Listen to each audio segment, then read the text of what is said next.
Variety ரைஸ்ல நிறைய இருக்கு. But இன்னைக்கு நம்ம பண்ண போறது ஒரு ஹெல்தியான வெரைட்டி ரைஸ், பூண்டு சாதம். வீக்லி ஒன்ஸ் ஆகுது உங்க உணவுல பூண்டை நீங்க சேர்த்திட்டீங்க அப்படின்னா உங்க ஹார்ட்டுக்கு ரொம்ப நல்லது. அதே மாதிரி ஸ்பெஷாலிட்டி என்ன அப்படின்னா இந்த ரைஸ்ல நீங்க சைட் டிஷ் எதுவும் தேவையில்லை, அப்படியே சாப்பிடலாம். நீங்க ஒரு லஞ்ச் பேக் பண்ணி கொடுக்குறீங்க அப்படின்னா இது ஒரு அருமையான டிஷ். வாங்க சிம்பிள் அண்ட் ஈஸி குயிக்கான ஒரு டேஸ்டியான ஹெல்தியான பூண்டு சாதம் எப்படி பண்றது பார்ப்போம். I am Sundar. Welcome to RecipeCheckr.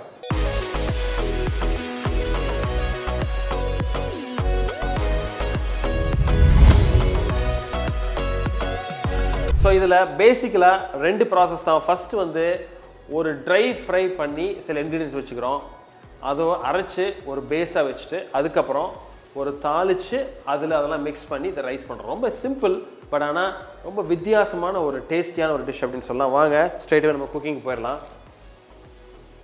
ஒரு 6லேருந்து ஒரு 7 மிளகாய் எடுத்துங்க, காஞ்ச மிளகாய்.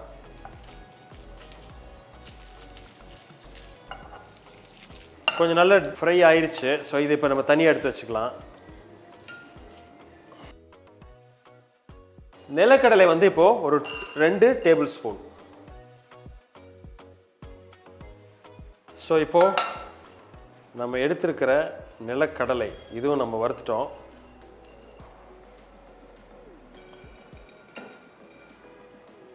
கருவேப்பிலை ஒரு 2லேருந்து ஒரு 3 டேபிள் ஸ்பூன் அளவுக்கு வச்சுங்க. ஸோ இதில் வந்து மெயினாக இந்த ட்ரை ஃப்ரை பண்ணுறதுக்கு தான் கொஞ்சம் டைம் ஆகும், மற்றபடி ரொம்ப ரொம்ப ஈஸி. ஏன்னா சாதம் வந்து நம்ம ஏற்கனவே பண்ணி வச்சிடறோம். நீங்கள் சாதம் வந்து பண்ணுறப்போ கொஞ்சம் உதிரியாக பண்ணி வச்சுங்க, ரொம்ப தண்ணி கொஞ்சம் நிறைய வைக்காமல் கொஞ்சம் ஈஸியாக கொஞ்சம் லூஸாக ரைஸ் இருக்கிறப்போ மிக்சிங்க்கு ஈஸியாக இருக்கும். ஸோ நல்ல சருகாக காஞ்சிருச்சு. நம்ம கறி லீஃப், 1 ஸ்பூன் ஜீரகம். ஸோ ஜீரகம் ஜஸ்ட் பொரியறதுக்கு முன்னாடி அதை நம்ம எடுத்துடலாம்.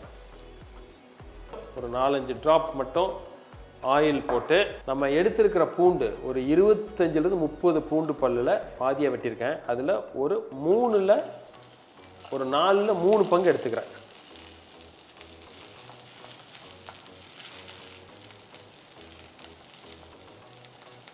ஸோ லைட்டாக அதை வறுத்துட்டோம் அப்போது நம்ம இந்த பூண்டு. ஸோ இதை நம்ம தனியாக எடுத்து வச்சுக்கலாம். நம்ம தனியாக நம்ம ஃப்ரை பண்ணி வச்சுருக்கிறது நிலக்கடலை, அதே மாதிரி கருவேப்பிலை, காஞ்ச மிளகாய், கொஞ்சோண்டு ஜீரகம், பூண்டு. இதுதான் இப்போ நம்ம பூண்டு ரைஸ்க்கு பேஸ். இதை நம்ம அரைச்சி ஒரு பவுடராக வரும் நமக்கு, அதை அப்படியே நம்ம தனியாக எடுத்து வச்சுக்கலாம். ஸோ இப்போது 2 ப்ராசஸ் பண்ணியிருக்கோம். ஒன்று வந்து ட்ரை ஃப்ரை பண்ணிட்டோம், அதே மாதிரி பூண்டை வதக்கிட்டோம், 2ஐயும் சேர்த்து அரைச்சி ஒரு பவுடர் மாதிரி ஆக்கிட்டோம், ஒரு செமி பவுடர். அது இப்போது அது தனியாக வச்சுட்டு இப்போ ஒரு கடாயில் ஆயில் எடுத்துக்குவோம். நான் இன்றைக்கி ஆனியன் வந்து ஒரு பெரிய ஆனியன் தான் கொஞ்சம் எடுத்திருக்கேன். ஸோ அதுக்கு தகுந்த அளவுக்கு ஆயில். ஸோ ஆயில் கொஞ்சம் ஹீட் ஆனோடனே ஒரு 1/4 ஸ்பூன் கடுகு, ஒரு 1/4 ஸ்பூன் ஜீரகம், கொஞ்சம் கருவேப்பிலை, நம்ம வெட்டி வச்சிருக்கிற ஆனியன்.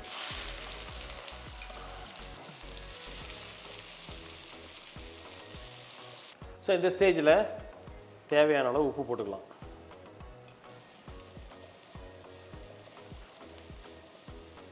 ஸோ கொஞ்சம் ஆனியன் கொஞ்சம் வதங்கினோடனே ஸோ இந்த ஸ்டேஜில் நம்ம எடுத்த பூண்டில் கொஞ்சம் மீதி இருக்குது. ஸோ அதை நம்ம சேர்த்துக்கலாம். ஸோ நம்ம போட்ட பூண்டு ஓரளவுக்கு வதங்கினோடனே நம்ம ஏற்கனவே அரைச்சி வச்சுருக்கிற அந்த பவுடர் மாதிரி வச்சுருக்கோம் இல்லையா, அதை நம்ம இதில் சேர்த்துடலாம்.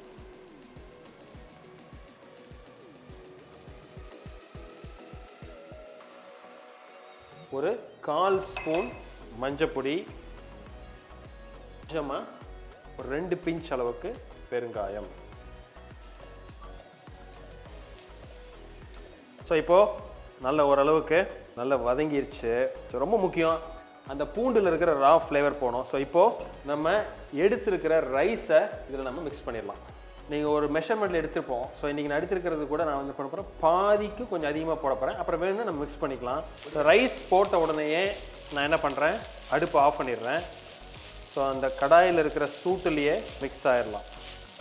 1/4 ஸ்பூன் இல்லை 1/2 ஸ்பூன் நெய் கொஞ்சம் விட்டுக்கலாம். ஸோ நல்லா மிக்ஸ் ஆகும், அதே மாதிரி கொஞ்சம் நல்ல ஒரு ஃப்ளேவரும் கிடைக்கும். ஸோ இன்னும் கொஞ்சம் ரைஸ் போடலாம். ஸோ ஸோ அது தகுந்த மாதிரி இன்னும் கொஞ்சம் ரைஸ் ஆட் பண்ணிக்கலாம். ஸோ இப்போ நான் எடுத்துருக்கிற ரைஸ் குவான்டிட்டி கரெக்டாக இருக்குது. ஸோ அதனால் ஒன்றா போட்டு மிக்ஸ் பண்ணிடலாம். சால்ட்டெல்லாம் செக் பண்ணி கரெக்டாக இருக்கான்ட்டு பார்த்துட்டு கார்னிஷ் பண்ணிடலாம். இப்போ டேஸ்ட் பார்த்துட்டு சால்ட் கொஞ்சம் இந்த சூடாக இருக்கிறப்பே கொஞ்சம் நல்லா மிக்ஸ் பண்ணிட்டீங்கன்னா நல்லா மிக்ஸ் ஆகிடும்.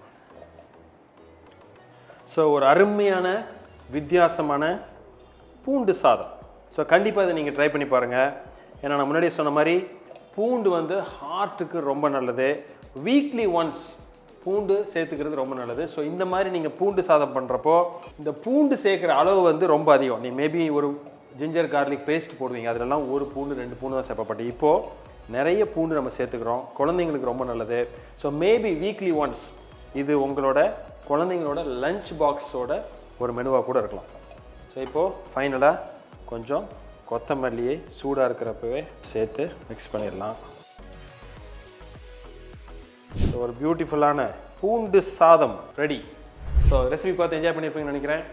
இதே மாதிரி இன்னொரு நாள் ஒரு வித்தியாசமான அதே மாதிரி ஒரு ஹெல்த்தியான ரெசிபியில் மீட் பண்ணுறேன். அது வரைக்கும் ஹாப்பி குக்கிங்.